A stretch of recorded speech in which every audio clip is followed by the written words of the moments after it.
Ladies and gentlemen, there comes a moment in life when silence becomes more powerful than words, and absence becomes more impactful than presence. Today, I speak to anyone who has ever given their heart to someone who didn't know what to do with it. Let him doubt. Let him doubt the decision he made when he chose to walk away. Let him question if losing you was worth whatever he thought he was chasing. Let him remember the version of himself that was better beside you. The one who smiled more, dreamed bigger, and stood taller. Let him wonder. Let him wonder where you are now, who you've become without him, and how you're thriving in the glow of your own self-love. Let the mystery of your peace and progress be the question that lingers in his mind. Let him regret. Let him regret taking you for granted. Let him feel the weight of what he lost, not because you wish him pain, but because you finally realized you were worth more than someone who only recognized your value when you were gone.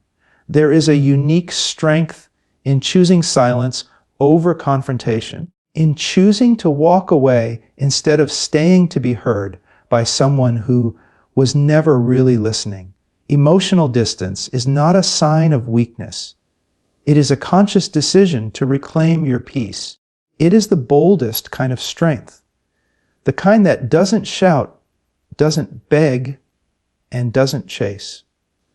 When you step back, when you remove your energy from someone who took it for granted, something powerful happens, the dynamic shifts.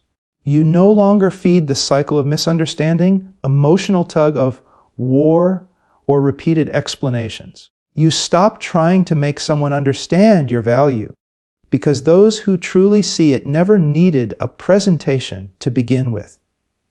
Distance teaches what words cannot. When you're no longer accessible, your presence becomes noticeable. The calls that don't come, the texts that stay unread, the laughter that once echoed but has now disappeared, all of it starts to speak in your absence. And that silence, it screams louder than any argument ever could. Creating emotional distance is not about playing games or being cold-hearted. It's about protecting your space, your energy, and your sanity. It's realizing that some people only wake up to your importance when they no longer have access to you. And by then, your peace has already taken its rightful place at the front of your life. Doubt has a way of creeping in quietly, especially in the spaces left behind after someone has walked away from something good. When you remove yourself from a relationship where your love was taken for granted, you're not just leaving a person, you're leaving behind a reflection. And in that reflection, they begin to see what they were too blind, too distracted, or too selfish to notice when you were still standing in front of them.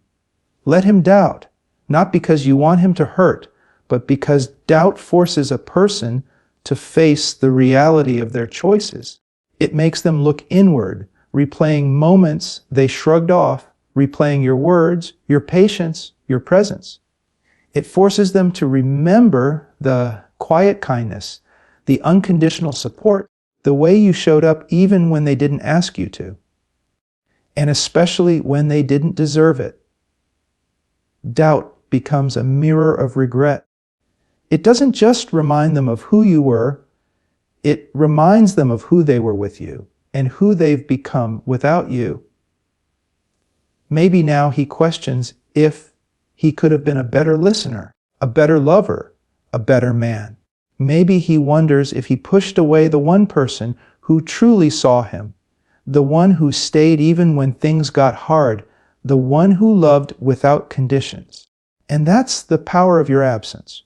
When you stop reaching out, when you stop fixing, helping, or explaining, when you stop showing up, the silence you leave behind becomes the echo chamber of his own choices. He begins to doubt not just what happened, but whether he even knew what he wanted in the first place. And in that questioning, he faces himself, unfiltered, unshielded, and undeniably affected by the space you once filled. There's something undeniably powerful about becoming unavailable.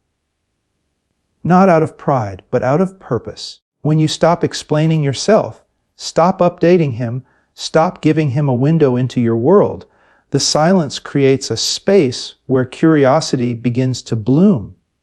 He starts to wonder, not just where you are, but who you are now without him. Mystery isn't about playing games. It's about shifting your energy inward. It's about choosing privacy over performance, peace over proving a point.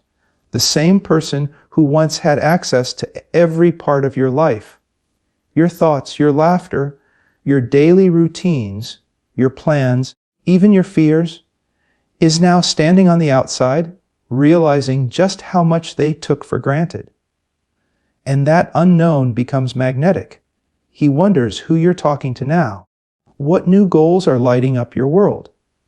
Are you happy, really happy, in a way that doesn't include him anymore? He scrolls through your social media, maybe even types out a message he never sends. Because now, instead of certainty, he has questions. And questions always linger longer than answers. You see, when someone assumes you'll always be there, they stop valuing your presence. But when you become a question mark in their life, a story left unfinished, a door they can't reopen, their mind starts filling in the blanks. And the human mind, when left in the dark, begins to create, to imagine, to obsess. He may have once felt in control, but now, without your constant validation, without your emotional availability, that control slips through his fingers. He wonders what version of you he might find now, the one who glows without needing his praise, who shines without needing his light. The version of you that no longer waits for him to show up, because she finally showed up for herself. In his wondering, he begins to realize that what he lost wasn't just a person. It was a connection he may never find again. Regret is one of life's most unforgiving teachers. It arrives slowly, often unannounced, settling into the quiet moments, late at night, in old memories, in places that used to hold laughter and love. Unlike anger or sadness, regret doesn't scream. It whispers, it nudges, and eventually it starts to weigh down the heart like something too heavy to carry, but too real to ignore. Let him feel that. Let him sit with the realization that he had something rare, something real, and let it slip through his fingers. Not because he didn't care, but because he didn't care enough when it counted. Regret teaches him that love isn't guaranteed, that effort matters, that hearts don't stay open forever just because they once were. He'll start to replay the little things. The times you forgave him too easily. The texts you sent when he didn't respond. The tears you hid because you didn't want to make things worse. The way you kept choosing him even on days when he gave you every reason not to. At the time, he may have brushed it off, believing you'd always be there, always come back, always give more chances. But now he knows better, and that's what regret does. It highlights every moment where he could have been better, every opportunity he missed to make you feel safe, loved, seen. It doesn't just remind him of what happened. It reminds him of what could have happened if he had only appreciated you, if he had only loved you with the same depth you gave so freely. Regret doesn't give second chances. It only offers hindsight. And that's its cruelty. The lesson always comes after the moment is gone. He may find others, chase distractions, pretend he's moved on. But somewhere deep inside, he'll carry the echo of your presence. And every time he sees a glimpse of the love you gave in someone else, he'll compare it. And it won't measure up. Because regret, once rooted, doesn't go away easily. It teaches in waves, some soft, some overwhelming, but all of them remind him of you, of what he lost, of what he didn't fight for. There's a moment in every healing journey when you realize you don't need to prove a thing to anyone, especially not to the person who hurt you. Revenge may feel tempting in the beginning. You imagine scenarios where they see you doing better, where they realize their mistake, where they come crawling back only to find you've already outgrown them. And while those thoughts may bring a fleeting sense of satisfaction, the truth is this: your peace is more powerful than any revenge you could ever plan. You don't need to make them jealous. You don't need to parade your healing or broadcast your success just to spark a reaction. Real growth is quiet. Real healing doesn't scream, "Look at me now." It simply radiates through your energy, your choices, your new boundaries, and your refusal to entertain anything or anyone that drains your spirit again. Revenge keeps you tethered to the pain. It keeps you locked in a loop with someone who no longer deserves a front row seat in your story. The need to get even is really just a reflection of the hurt you still carry. And healing is what finally releases you from that weight. Because when you heal, when you rise without bitterness, when you move forward with grace, that is the real closure. Let him live with his choices. Let the silence you've created be the loudest response. There is nothing more unsettling to someone who expected you to fall apart than watching you thrive. Not for show, but because you chose yourself. Not to hurt him, but to finally stop hurting yourself. You don't need to break him the way he broke you. Life has a way of revealing truth in its own time. And if there's any justice in the world, he will face the emptiness he created, and he'll do it without you standing there to soften the blow. Your revenge isn't a sharp word or a cold shoulder.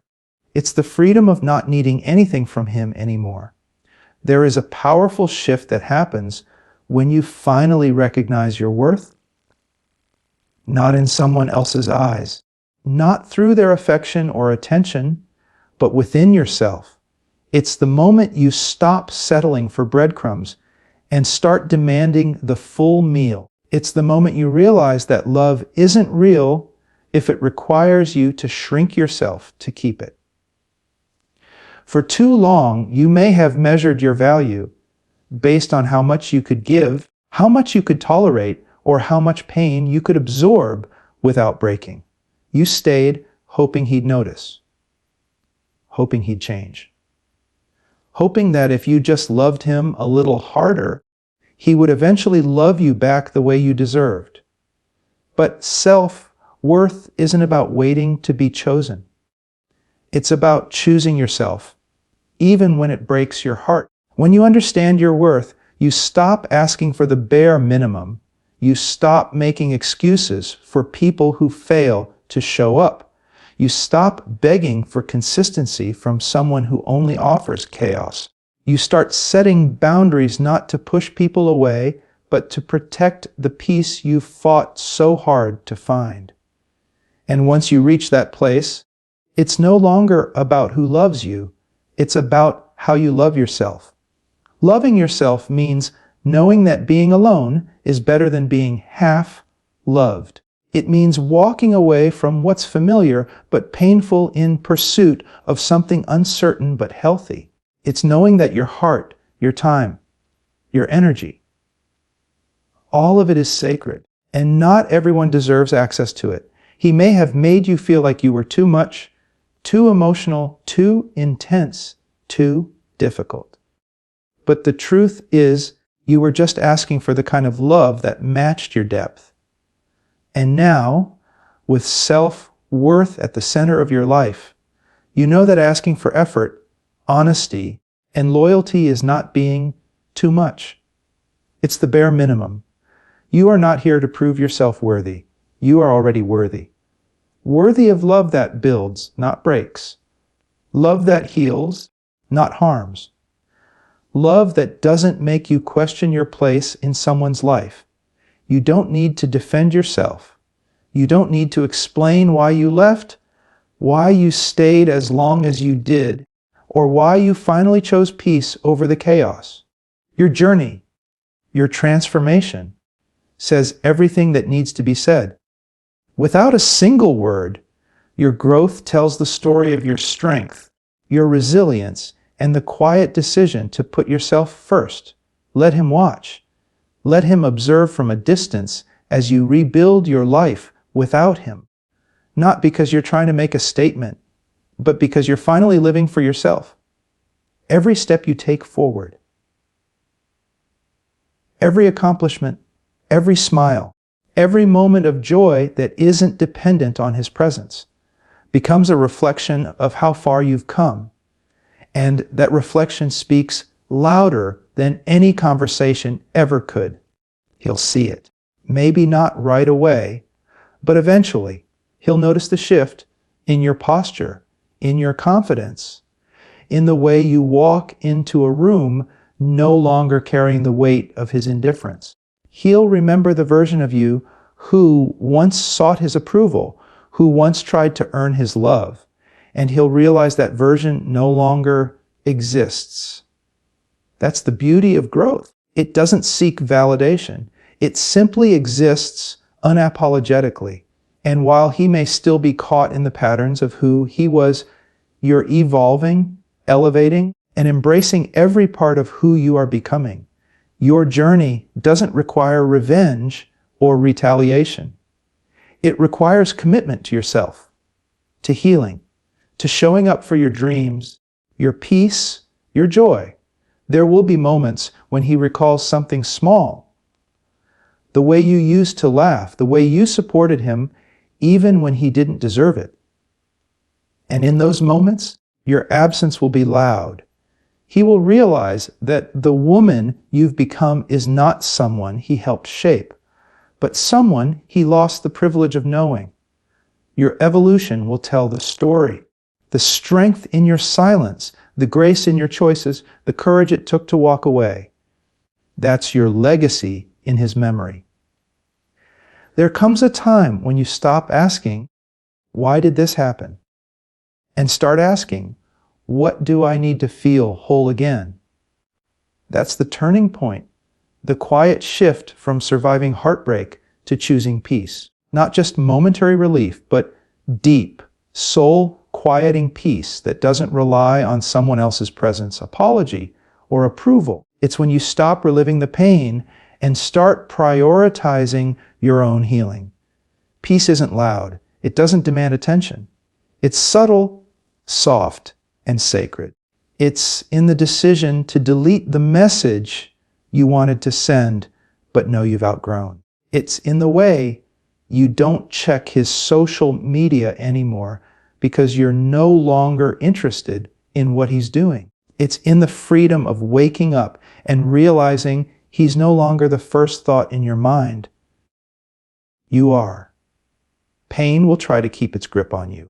It will show up in unexpected places, in songs, in memories, in things that remind you of how much you gave and how little you got in return. But peace doesn't mean forgetting. It means no longer bleeding from the wound. It means holding the memory without letting it define your worth.